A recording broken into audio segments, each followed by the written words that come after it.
Public বিশ্ববিদ্যালয়ের শিক্ষকদের pension scheme ও শিক্ষার্থীদের কোটা বিরোধী আন্দোলনে যৌক্তিক বলে দাবি করছেন বিএনপি মহাসচিব মির্জা ফখরুল ইসলাম আলমগীর। শনিবার বিএনপি চেয়ারপারসনের গুলশান কার্যালয়ে এক সংবাদ সম্মেলনে তিনি বলেন, মেধাভিত্তিক বৈষম্যহীন জাতি ও সমাজ বিনির্মাণের সাথে ৫৬% কোটা পদ্ধতি সাংঘর্ষিক। এ সময় দলের পক্ষ থেকে ছাত্র শিক্ষকদের আন্দোলনে সমর্থন জানান বিএনপি মহাসচিব। বিস্তারিত মামুনুর রহমানের প্রতিবেদনে। আমি আজকে কন্টেম্পোরারি দুটো বিষয়ে আপনাদের সঙ্গে কথা বলবো। মেধাভিত্তিক রাষ্ট্র ব্যবস্থা প্রতিষ্ঠা করতে হলে কোটা ব্যবস্থার অবসান দরকার। মুক্তিযোদ্ধাদের সম্মানে কোটা থাকতে পারে, তবে সেটা ৫ থেকে ১০% বেশি নয়। গুলশানে বিএনপি চেয়ারপারসনের রাজনৈতিক কার্যালয়ে এক সংবাদ সম্মেলনে দলের মহাসচিব মির্জা ফখরুল ইসলাম আলমগীর এসব কথা বলেন। সাধারণ ছাত্র সমাজের কোটা সংস্কার আন্দোলনের ন্যায্য ও যৌক্তিক দাবি সমূহের সঙ্গে আমরা একমত।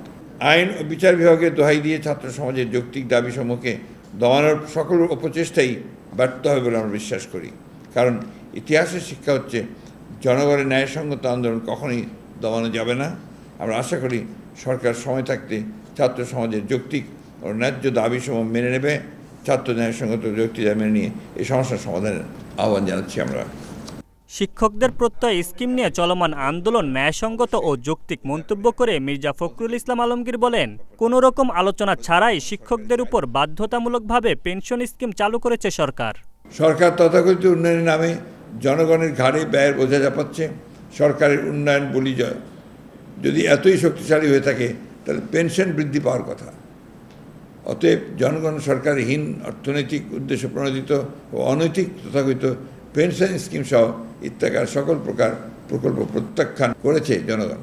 আমরা বিশ্ববিদ্যালয়ের শিক্ষক ও কর্মচারীদের এই যৌক্তিক আন্দোলন সমর্থন করছি এবং অবিলম্বে এই পেনশন স্কিম প্রত্যাহারের আহ্বান জানাচ্ছি। সরকারকে দ্রুত ছাত্রদের কোটা বিরোধী আন্দোলন ও শিক্ষকদের পেনশন স্কিম প্রত্যাহার করে সমস্যার সমাধান করার আহ্বান জানান মির্জা ফখরুল।